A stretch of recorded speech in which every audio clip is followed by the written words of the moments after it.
It's a very Singaporean thing to want something very fast.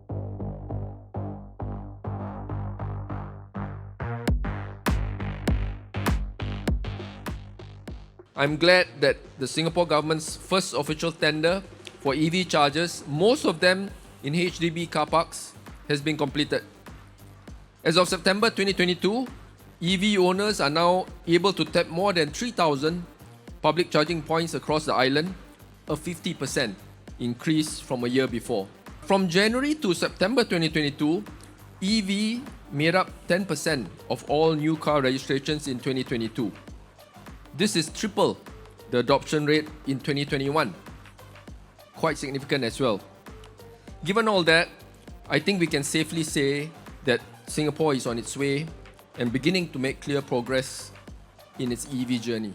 Of course, if you are intending to make a trip down to Malaysia, you need a quick charge in say 30 minutes, 45 minutes. Then of course a DC charge would be important. At the very beginning, a lot of landlords, they call us up, they just say, I want it fast.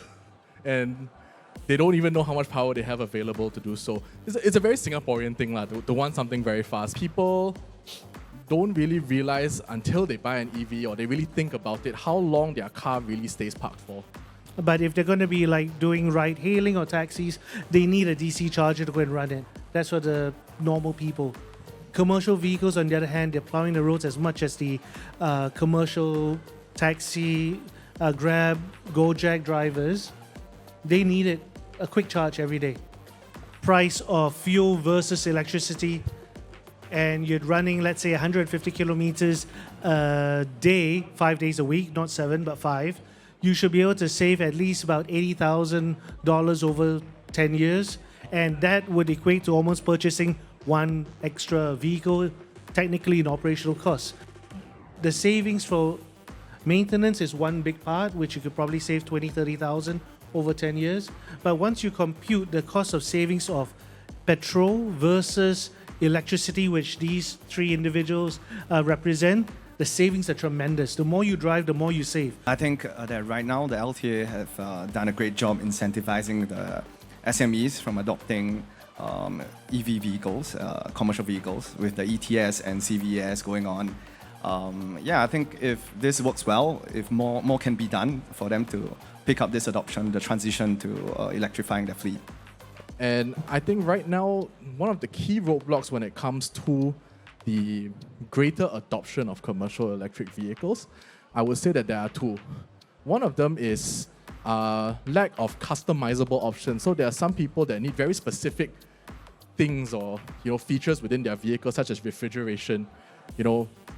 I don't think there's a commercial EV available in Singapore right now that can accommodate that.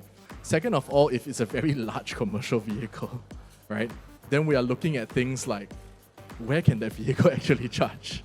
So, for us, we do actually have a couple of partners where we ended up installing charging stations on their own premise, because the vehicle that they were having to charge was just so big. We get a lot of questions from drivers, and some drivers are actually very upset that, we only have 3 charging points in HDB car parks.